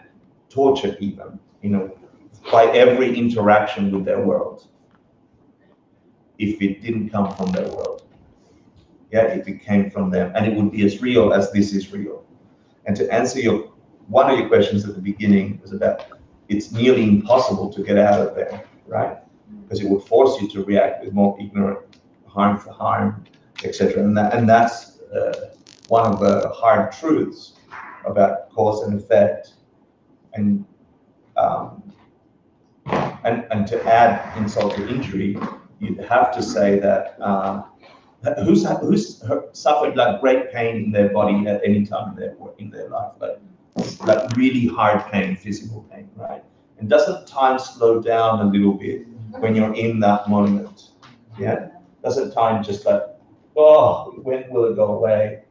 Yeah, the concept described the same in the Abhidhamma Kosha, that the pain experienced in hell realms, hungry ghost realms, animal realms, and so on, extends the conception of time. So you could spend eons ripening your karma or using up your seeds and then planting some more and using them up and planting some more. You could be lost in those lower realms of existence for a long time. And then eventually they all wear off and you're left with one or two karmas that are positive enough to get you up a level, maybe sitting in a Dharma class trying to understand the concept of karma and emptiness for 10 minutes, powerful enough to lift you up. But once you go down that slippery slope, it is infinitely difficult to get out. Isn't there like a tree of swords that you have to climb to? Yeah, that's not. Yeah, why are the cold hells left out of this? Why are the cold It's just, it says 8 hells, and technically they were just left out. There are also the auxiliary hells. There's all these stories, and for those that know where they come from, one of the sutras, being in the Buddhist time, got into a deep state of meditation, didn't believe in these things, missed his wife or something before he became a monk, and the Buddha sort of sent him into a state of meditative concentration, asked another being to take him to experience these realms, and then based on that whole experience of meditation, they wrote down what they saw, and they described the hell realms. I don't want to get too lost about the details. I love that you asked that question. There's this bizarre playground. I want to say, like a theme ride, like we have SeaWorld or something, yeah? And I think it's in Indonesia. I'm not sure, it could be Thailand, yeah? And they've gone and created life-size concrete sculptures of every one of the hell realms and every one of them, and they're just horrible. And the kids run around and see these beings being sliced open, like bad concrete sculptures of human beings. And it's so ingrained in the culture that, of course, you would have an experience worse than the human experience. And it's a reminder for kids and parents to go to this thing and to say, what you plant, you must reap. Just a quick question in terms of I'm trying to perceive, couldn't hell realms in the same way that, I'm seeing a highlighter, a dog is going to see a chew toy, couldn't literally this beautiful white Correct. also be a hell realm? Correct, yeah. And these realms are not like in another place. Yeah, it's like... Yeah, like formless beings can be in this very room, hungry ghosts can be in this very room. And there are, in the Abhidhamma Kosha, you'll see which beings connect with which beings, and humans can see animals, animals can see humans, some humans can see hungry ghosts, not all of them, depending on your karma, obviously, and et cetera, et cetera, et cetera. Yeah. On the train, somebody could have a migraine, and the person next to them could have an orgasm. Thank you. But it doesn't this imply that the actual beings themselves would look different to an animal and a human? It would be a hell being. Yeah, the beings look different. They have shapes, they have descriptions, all that stuff. I don't want to get you lost in there. My goal for this class is to give you enough info to say, let me consider where I think where I'm using my life for. Yeah, and is this the only place I'll ever be? Am I going around thinking this is it? I'm permanently human, things are going to be okay. First of all, in our Western thought, we don't even think we're going to die, even though we've had people around us die. After a while, I remember the minute I saw my dad dead right there in front of me, it was a feeling I'd never had before. It was all powerful. I wanted to be in it so I could remember. I opened the door, I see everybody on their cell phones going, oh, we're gonna have a barbecue tomorrow, blah, blah, blah. And I'm like full of compassion, like these are the nurses and the people in the hospital, they're working there. They're not worried, it's not their dad, it's my dad, yeah. And thanks to the Buddhist path, because I've been practicing on death and what should happen to the mind that you die, I wanted the awareness not to go away. I wanted it really imprinted. So I was hyper aware of every sound, of every movement, of every person. Who are they? And I'm just seeing people just enjoying, going, seeing grandma next door, and I'm walking around the corridor and I'm thinking, you don't know. Like, you really don't know. You work at this hospital, you see people dying all the time, and you don't know this. Yeah, and if you do, you forget. And I'm never going to forget. And then I see this couple talking to their mother or grandma, whoever it was that I was imagining, and I'm like, they're about to have this experience and they don't know this. And I want them to know. And I'm never going to forget. You know, and that was 2009, and I think I'm invincible. I think I'm going to live forever. My dad's a nice memory. It's sick. You know, it's true. It's bizarre. We have this blinders on. It ain't going to happen to you, right? Logically, it will. And before it happens, and it's not that you end, you could end up in any one of these experiences, because it's not that you travel somewhere and you go and find, knock, knock, I'm here for the hell realm, please. It's, oh, sorry, crucifixion. No, you go over here. Yeah? It's not like that. It's exactly the same process that you have been undergoing since your birth. You thought you were 5 years old. You thought you were 7 years old. You thought the world was fun and play. You thought you'd love your job. You thought you were in love. You thought that your heart was broken. You thought you were going to be an architect. You thought, you know, and now you're not any of those things. Our minds are just changing and changing and changing and that's reality. The rest are these fabrications that our minds do in this realm that makes us feel like, that's my life. I'm a 5-year-old. No, I'm a 10-year-old. No, I'm a fat 50-year-old with a beard talking in a room. Or I'm downloading some powerful wisdom. Whatever. We think minute by minute by minute, I am this, I am that. And then there's no difference. You are dead. It just takes a few minutes. And your mind continues. It's not like, okay, it's over. Congratulations, you graduated. It's not like that at all. Your mind continues. And it's not going to continue magically in some other different way. It'll continue in the same fashion that you've been putting garbage in or good in. Ego, garbage in, garbage out. Good in, good out. G-I-G-O. Is that right? Yeah. Good. I can't spell. So it's not like, oh, here I go. Watch me dying. There goes my soul up into the sky. I'm going to choose my next birth. Is that true? Is that possible? Absolutely, it's possible. Is it in the text? Absolutely, it's possible. How plausible is it? Very unplausible. Highly unlikely. that you'd have enough control over your consciousness as your body is disintegrating, that you're going to say, I'm going to let all my karma and emptiness understanding see exactly how this is a projection of my being, of all this karmas that I've planted. I'm going to generate the best karmas possible for the sake of all living beings. And my arm's being chopped off, I'm being run over by a truck, or whatever it is. It's unlikely that you'd have enough mental power to do that. Yeah? It's even unlikely after 20, 30 years of meditating upon it. So the onus is on now trying to put in as much good in, or as many seeds in, that will force an experience similar to this one.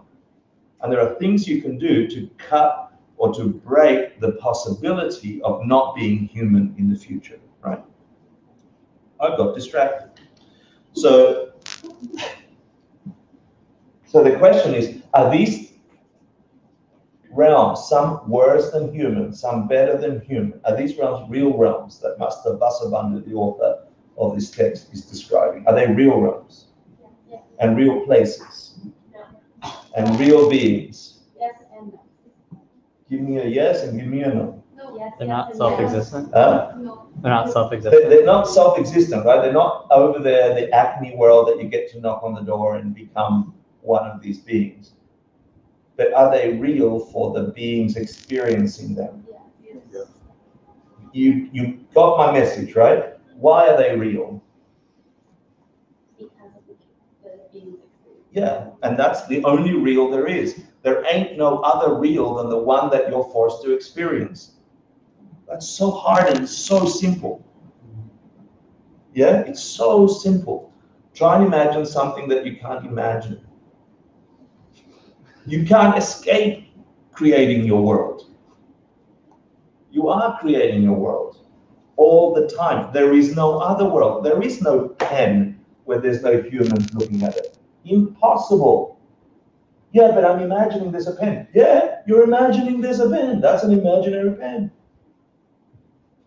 But when I turned and looked, it was there. Yeah, your eyes are on it. Your mind just labeled that image, the darkness and the lightness and the roundness and the yellowness. It labeled it pen. Yeah, but I didn't choose it. Duh, I just told you that. No, you didn't choose it. You chose it 10 years ago, 5 years ago, or however many writing implements you gave to others, or capacity to communicate you gave to others. So in the highest view, yes, there are places. Are you human right now? Yes. Yeah? Are you human by yourself, or are you human forced upon you by your projections, based on what we understand so far? Forced upon you by your own projections, you are human. There is no human separate to that. Otherwise, Supriya would always be this unchanging Supriya. If she wasn't my projection, she would never change if she was a Supriya. Yeah? She would always be Supriya, unchanging. Another story. So, do you feel pain even though you're a projection? Yes. Do you feel love even though you're a projection? Yes. Is that real pain or fake pain? How real? Really. It's the only way. It's forced upon you by your projection, and that's what makes it real. How loved and how joyful do you feel when you feel love and joyful? Real or not real? Not real. Real. What kind of real? By itself real, separate to your mind experiencing it and causing it real? No, the only kind of real, the real that is forced upon you by the stuff you've got in your mind. Yeah? Who was it? I saw a peaceful university protest on Instagram, and the kids in the university were having such a great time. It looked like it was their first protest. It was somewhere in the boondocks. It was not nowhere. It was like human rights or something, and they were in a grass field and very cool, and they were all young and excited. And I'm like, oh, look at them. Yeah, it's funny you should say about protest, you know. And then this guy, big guy with a beard, came out screaming, "There's people living here!" And then they got into a punch up, and they like really bad. This one person experiencing that reality as the most horrible thing, you know, that he could hear young people protesting. He was like, You should be ashamed. You should be studying. My tax dollars are paying for you. And the kids are like, we were having fun. Now I'm going to punch you in the face. And it turned a moment of goodness, a moment of horribleness, two different worlds don't match. And this is the irony of our world. I'm projecting a joyful, exciting way to express myself, protest. I'm projecting, and I hate those sounds, reality. Your reality don't match my reality. Because I don't understand where reality comes from, because I think reality comes that way, the only way I'm going to maintain my reality is if I punch the hell out of your reality until it stops. But what did I just do? I just planted a whole bunch of courses for my reality to be punched in the face. And that's the irony and the sadness of all of this suffering existence called samsara. It's only a... Huh? I don't. I want to punch everyone in the face. No, I don't. So question 5 might ask you, what are the courses for Hungry Ghosts? And there are general courses and there are specific courses, and I want you to think about them. I want you, if you have a chance and this interests you, there's a bunch of reading connected to the website, go and check it out. Okay. What do you think the general course for forcing yourself to see yourself? Actually, let me give you a description of a hungry ghost. Anyone want to give us a description of a hungry ghost? Prater? Never satisfied. Never satisfied is the essence of it, and their physical form is projected incapable of being satisfied. So they have tiny, tiny mouths, small place for all the food to go to, huge bellies that have to get lots of food, tiny, tiny mouth. And there are different types, there are several types of them. And another thing is perceptually, they might see liquid, they have the capacity to see liquid as something tasty and exciting and something they want. And the closer they get to it, the more it turns into disgusting, vile pus and blood and the rest, right? So as you approach what you want, your experience of it becomes less and less accessible to you. So that's like a hungry ghost. What would cause your projection of your world of having less and less and less and not capable of getting what you want?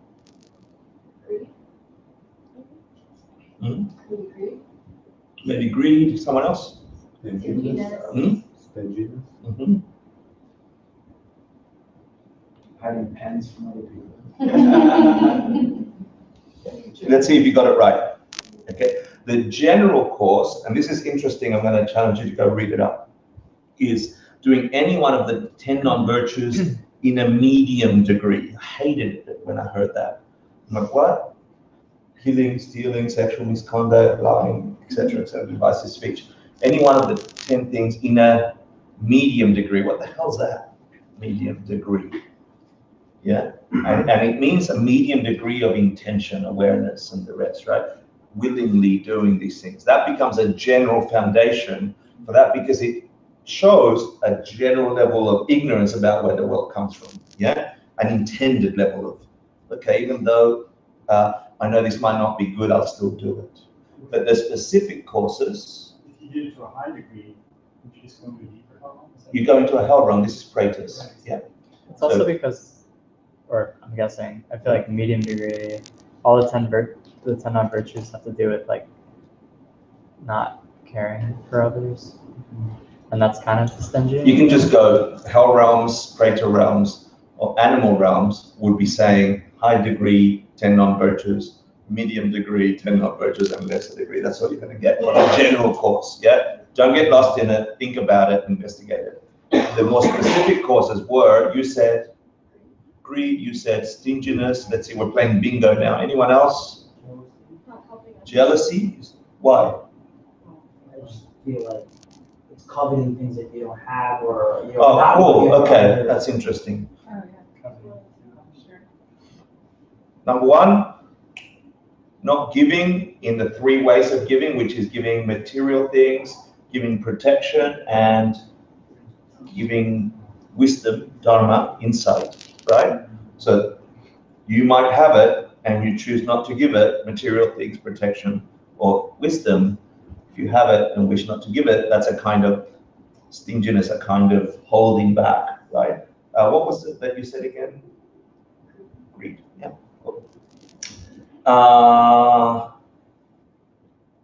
Bingo for Anthony, stinginess, right? Because you read the answer key. No? Stinginess. Think about stinginess, right? If cause and effect, the cause and effect of our minds, the stuff we put in, what we're aware of, that will grow into our perceptions. What is stinginess? Where's the misconception of possessiveness, of having stuff that you don't want others to have? What's the misconception?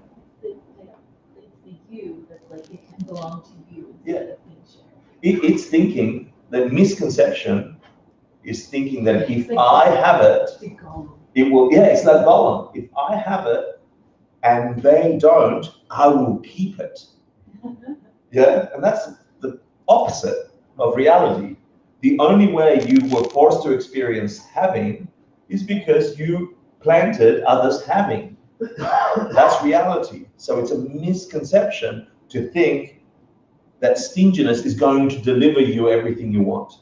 How does stinginess differ from not giving? Is one an attitude? Yeah, I think it's I had that same thought as well. Maybe it's more like almost like hoarding or like. It's more like that Gollum feeling of having the habit of going mine. Like one's of mind and one's actually action.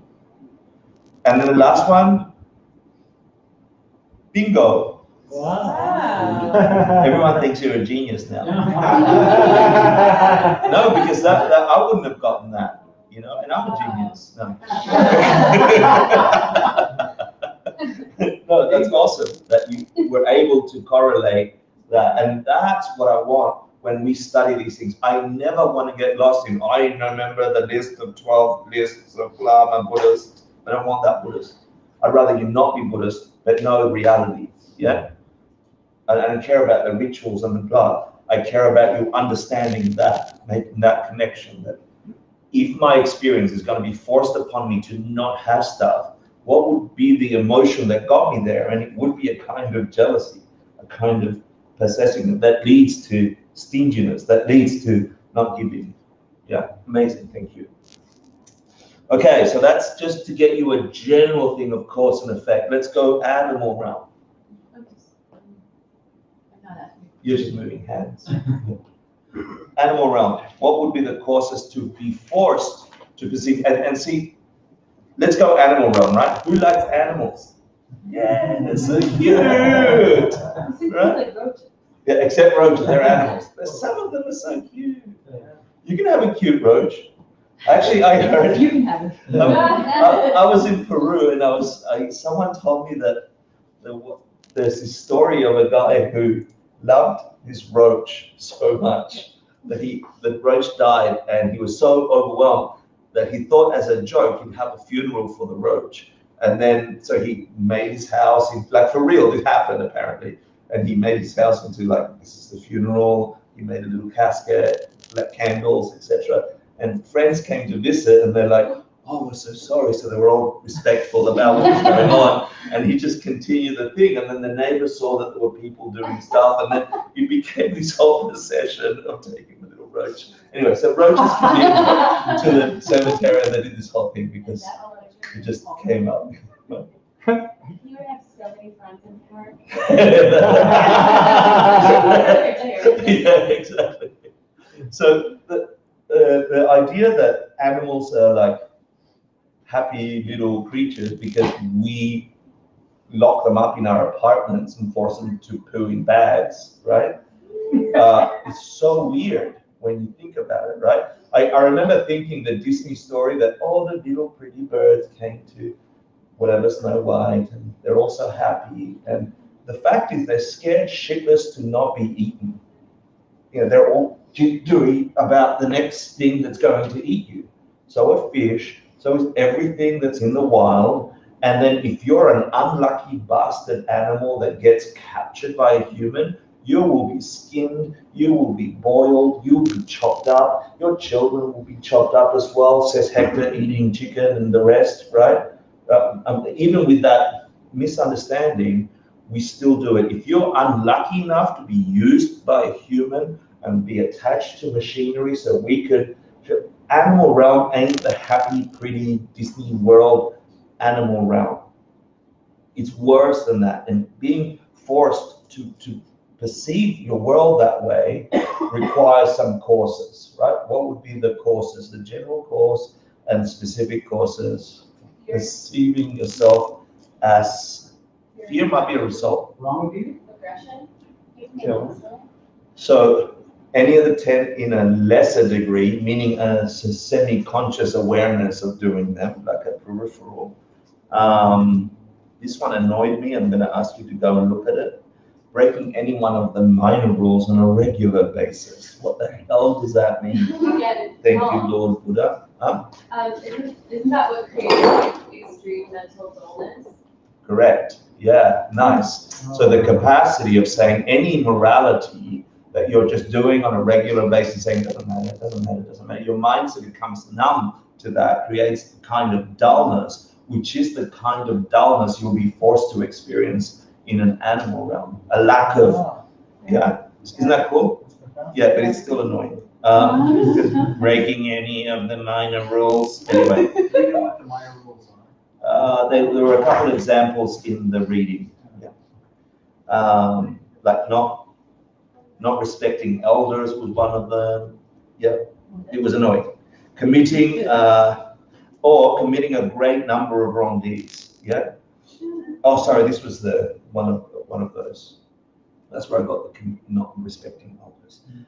But you got the essence of it, Rachel, which is the mental dullness, the fact that we become sort of couch potatoes about our own existence and dull our mind, where we have the capacity to perceive things in a sharper way and not choose to exercise or replicate that karma, of course, would lead to the result of having those kind of faculties.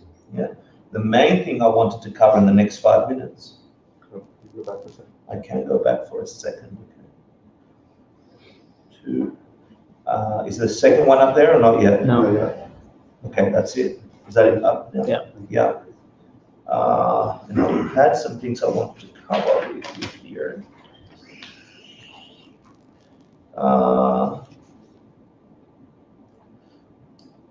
So there's this thing called the 6 sufferings, right? Who's heard of the 3 sufferings? Who's heard of the 84,000 mental afflictions, their sufferings too? Who's heard of the 3 poisons, their suffering too? Who's heard of the 1 suffering, death? Who's heard of the 6 sufferings? Okay, it's the 6 sufferings that I don't know 100%. It's in the commentary by the first Panchen Lama, I want to say, and I think it's also in the Nagarjuna's letter to a friend, I think. But I'm not 100% sure. I'm guessing. It's just another way to slice our reality in the desire realm. And for me, it's a powerful list of things to remind myself how precious this projection is. How real is this projection? It's real. It's a credit card being used up, though. You have to keep generating the virtue because the opposite is true. So it says that all beings in cyclic existence undergo these sufferings, and they're not like, ouch, sufferings. Yeah. And the first one is that nothing is fixed, that things change, that the nature of desirable thing, like relationship, sex, food, is that it changes. As soon as you have it, it will begin to change. Yeah. The examples they give in the text is your friends will over time become your enemies. Your enemies will over time become your friends. Who was it that was telling me? Actually, I think it was Geshe Michael who was saying when he was young in Arizona, they had this program that you could go with a cop in a cop car to get some kind of understanding of what the police were undergoing. And whenever they went to domestic disputes, the cop said it was the most dangerous situation you would undergo. He's like, you didn't want to go to domestic disputes because anything could happen there because people are so charged up, so blind that all the bad stuff happened in domestic dispute. And those domestic disputes only ever began because they loved each other. Yeah. Right? Like, you can only ever have a domestic dispute if you're domestic with someone. So love causes conflict? Huh? So love causes conflict? In the desire realm, because nothing is fixed, things forever change. You're going to get to the next one, and I think it's the next one. Yeah, which will verify your comment, but not in the way you want it. You can't get satisfied. As soon as you get the stuff you want, you're already wanting the next thing. And in the pursuit of that thing, you're creating causes to not get that thing, like the pen. So yeah, the pursuit of happiness with misunderstanding causes suffering. Thinking you're going to get happy by taking other people's stuff for yourself will cause you not to have stuff. And in the pursuit of happiness, the more you want stuff, the less you give to others, the less you will have stuff. Does that make sense? Yeah? Because we can't get satisfied and we don't know where reality really comes from, we are creating the causes for less of the stuff we want. So in our pursuit of happiness in this realm, we are actually creating pain over and over and over. Who had a job? Who remembers their pay in the first job they ever took? Yeah? Who is no longer getting that pay? Yeah? Weren't you ecstatic when you first got that pay? Yeah? No. I was dissatisfied before. I was already dissatisfied.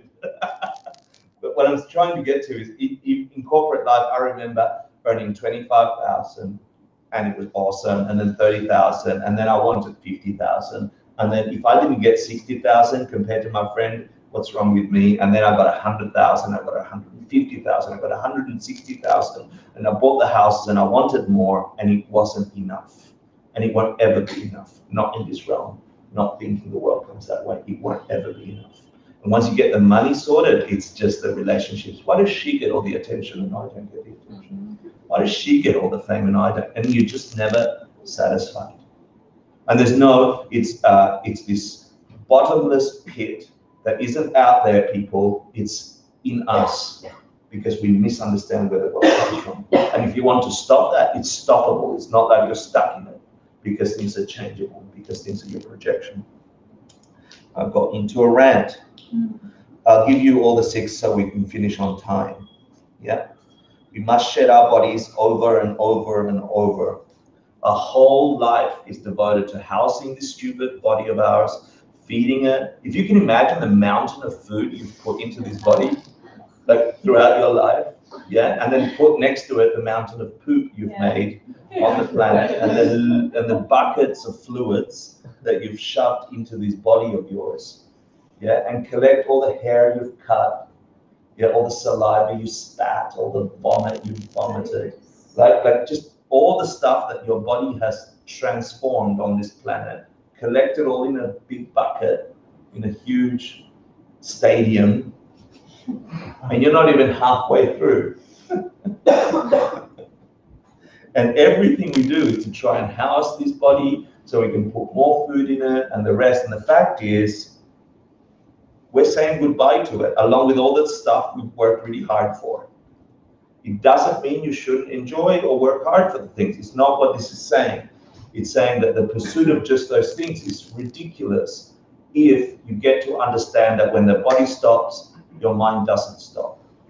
And that, in fact, instead of having taken care of your body over and over and over and over only, if you've done just 10% of that same effort towards what you put in your mind, how you transform your mind, that's the only thing you're going to take. And that's the only thing that's going to project your reality. So instead of the buckets of food and the swimming pools of urine and, you know, the stuff you put in is the kind of virtue that will force you to have a powerful reality. That you can do. So, but because we don't understand that, we have to have just the right bed, with just the right pillow, and spend just the right money to get right clothes and the right smelling, blah, blah. It's the same for the mountains of, for taking births over and over and over.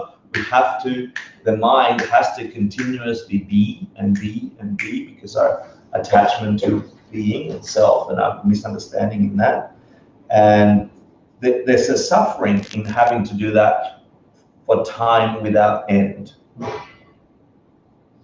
But having to go through birth, aging, and death once is bad enough. Imagine having to do that for infinity. You get, I mean, what was that show? That was bad, but it was interesting. Carbon. Altered Carbon. Yeah, have you all seen that? It's a really bad show. So it's painful to watch. It should remind you of suffering. Yeah. But the concept is that they figured out a way to put into a chip consciousness. And then you just have sleeves. That if you want another body, once they shot this one up, you can just put that into another sleeve, into another body. But if you can't afford it, you get put into any random kind of body. So a 5-year-old might get put into a 70-year-old lady's body, right? And so on. And but there are beings, there are some that can afford it, and they get all sorts of really sexy, awesome bodies, and they live like this luxury life. And it's a really interesting play on what we would do if we had infinity to play with. So those beings that can just have abundance all the time, they choose all sorts of really cool bodies, yeah? And then they get a little bored because they're never satisfied. So they do all sorts of crazy things to other people's bodies, just for fun, right? It's very interesting to see human nature if you really did have all of time to play with. Would you choose to go over and over and over through the cycle of birth, aging, and death? Birth, sickness, aging, and death. Would you do that? Or, if that's your projection, could you be motivated to see how to do this kind of fusion with your karma, which is what it is to be a Buddha, where you just find the right virtues, the right positive mental seeds that will force a self-perpetuating upward spiral where everything is just bliss and no pain. I actually have never seen it, but I've heard. Oh my God. What was the fifth suffering is after high comes low, and again we work really hard to do all this stuff, and once you get to the peak of your career, sorry, you're no longer the peak. Once you get to the peak of your sexuality, sorry, sex is boring. But note well, not te bene, it's Latin for. This is sort of yucky, but it's also true. There is no companion on your karmic flow. As much as we relate to each other, as much as we're nice friends here at 3 Joules, I don't know the pain you're going through when you smile and go, things are okay. I don't know the joys you're feeling fully, and you don't know mine either. And this is the entirety of our lives, and rarely do we get a projection where we are connected. And when we are, eventually we get into domestic violence situations. But this is, seriously, this is the condition of this realm. And it's not to depress you, but it's to wake you up. Because if this is the condition, and the condition is not fixed, if the condition is dependent on what you've done in the past that is forcing this reality, if you've got that, then it's a magic opportunity to transform your own life. And I don't need you to be Buddhists to do that. I just need you to say, oh my God, there is real power in everything I think and say and do. It forces my reality, albeit in a time lag. You plant now, you sow now, you sweep later. Yeah. English second language. The interesting thing here is, if you get this last one right, you're your own witness and experiencer of your own karmic actions. Is that understood? Yeah? Can I plant a karma for Anthony? I can't. Can your mum plant a karma for you?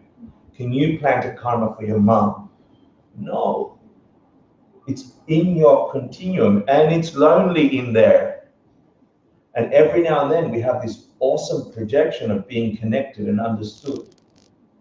Yeah? Two things I want to say about this particular one of the sufferings. Number one, even if your best friend, highest Lama, teacher, tells you to do something that you know is a negative action in your world, say no. It is your karmic flow.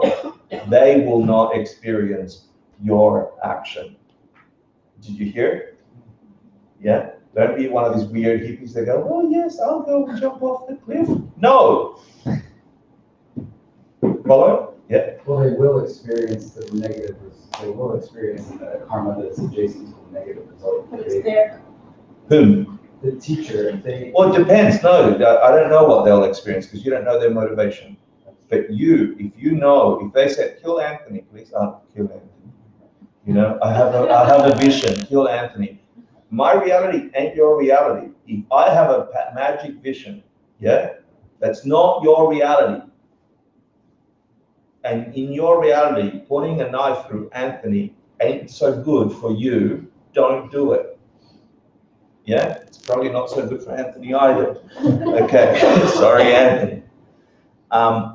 So that's the one thing I want to say, that there's no companion on your cause and effect.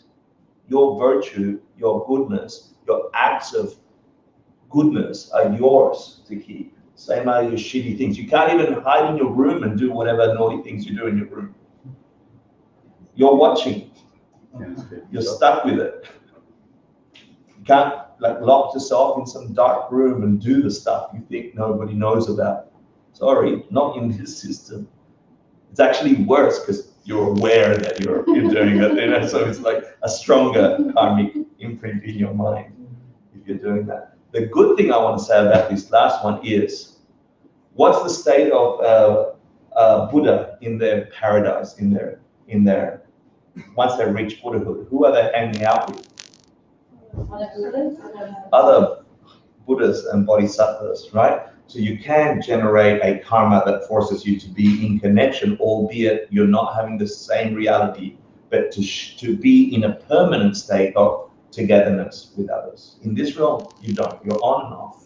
So On and that's off. a great segue to offering the karma to Yeah, everybody. yeah. So Yeah. you, oh, It's sorry. coming though. I need to tell you about the bardo in between space. Yeah. So if you see a Buddha, If I see a Buddha, if you see a Buddha, yeah.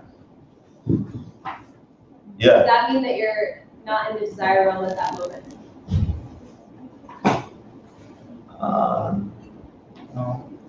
Buddhist emanation desire. I don't know how to answer that question. Okay. Because they always talk about how in the wheel of life, like you can never paint the Buddha Inside the wheel, yeah. Yeah. Yeah. No, I get the whole emanation thing. I just wonder. I never. Yeah, it depends. If you have that with, I'd have to say if you see that with an understanding of where Buddha comes from, based on emptiness, rather than having a vision from some old karma that lets you see. There's plenty of people seeing Virgin Mary in caves in South America. Are they in a Buddha realm? I don't know. Yeah. I'm just going to give you these. Bardo is the in-between space between life and death. Yeah, and the logical proof of Bardo's existing is you can't have a broken continuum. So when your mind continues, you can't have that broken. The other logical proof is when you plant a seed, before it's a tree, it must be a sprout. So you have to have these in-between stages that you're just labeling in-between stages, right? You're identifying as those. So feel free to take a picture of that. There's three conditions for a human to turn into a child. You need a suitable being, like a mum or a potential mum. You need some kind of feeling of desire and attraction between the two beings that are coming together, and you need proximity. And the Buddha said you need proximity of one of those beings who lives on smells. And a bardo being, a bardoa, a being, a mind being that has a subtle physical form between life and death, is called a smell eater. Yeah, smell eater. So it's one of the scriptural proofs for the bardo, the in-between place existing. Is the bardo being in the form or formless realm? Well, you'd have to, that's a good question. I actually don't know. Because you can't say it's formless realm because they do perceive form. Don't they start taking on? They take on the shape of the being that they're going to become. Interesting question. I don't know the answer. Yeah, that's a good question. And just so you know the story around how this happens, the smell eater, imagine being not trapped in your body, being more, technically you're in the bardo at the moment of death, where you're no longer attached to this body, and your mind is like the feather in the wind, yeah? And you can be a bardo being for 7 days before you're forced to re-experience being incarnate in some form, which means you go through a mini death and you can go into another bardo, you go into a mini death, and you can do that up to 7 times. So logistically, the maximum most beings can bardo, can in between, is 49 days. But these are just numbers, concepts, somebody else's explanation of something they saw, some saint, some bodhisattva, someone from the Buddhist time, describing what it takes to move from life to death. I don't want you to buy the whole story. I want you to just be aware that there is a different way of perceiving life, death, in between. Yeah, we're talking about the in between. So when a person dies and their mind is no longer attached to that body, connected, and there is still a sense of I and a bunch of hallucinations that happen that are caused, yeah? And there's always this wish, this desire for me to continue to exist. And when it does connect to the sperm and egg or the beings mating, the smell eaters or the bardo beings are said to see their parents, the potential parents, from a distance. They see the activity over there between two beings, the contact activity. Then they have desire to participate in all that awesome juiciness that's going on. And based on some mistaken perception that I can be in there because mind travels really quick, they are more or less entrapped or caught by the physicality of what's happening in sperm and egg connecting and so on, and then they're locked in the entrails, blah, blah, blah. Not projected by your own karma, okay? Not, did you hear what I just said? Yeah, cool. Okay, so that's just some ideas that on the Abhidharma Kocha, on what happens what kind of beings there are and where we could possibly go when this relationship of body and mind finish. You don't stop, and you could end up in a worse place or in a better place or in the same place. And it's not dependent on someone else, it's dependent on what you've got inside of you. Because this matrix is just your projection, whether you like it or not. Now we live in this matrix, this awesome, awesome, incredible matrix, which if we were to use a metaphor, is the perfect realm for us to get enlightened. There's enough intelligent, beautiful, sexy people in New York City, powerful, with lots of ability, and there's just as much suffering and pain and trouble and stress and smells of garbage rotting on the side. Yep. Who was it? The Dharma Chakra. Anyway, I can't remember whose mandala this was, but there was a story about this mandala. Sorry, I can't remember. That this mandala, this created realm, was swiped from suffering beings and turned into a place where enlightened beings could free everyone else. And even though the beings in this mandala still look wrathful, and they're just as powerful as what they were before they got picked up from the desire realm. Does that make sense? So something that was terrible got transformed into something awesome that gets everybody enlightened is the idea behind this mandala, but the beings remained sort of in wrathful, demonish form, but with the motivation to free everyone. And to me, that there's a parallel between being in New York and that story. New York is garbage. But as much as it's garbage, it's just as powerful And New York is not anything other than a collective projection of this awesome place that you make New York. You are New York, and we are in the heart of New York. So let's dedicate and say thank you to this awesomeness that we just finished doing. I think it's, did I do it right? 3, 2, 1. I did it wrong. 3, 2, 1. Here we go. Who's gonna go? Karen? Bohir Jishin Metotram Vira Vinchin Yindedim Pati Sange Shindu Mite Vargi Drogun Namda Shimla Chuparsho Idam Guru Ratnamandala Kam Niryatayami. I think I got you the wrong one. Gewadi Gewokun Sunam Yeshe Tzotzok Shim Sunam Yeshe Lejunwe Dhamma Kuni Toparsho.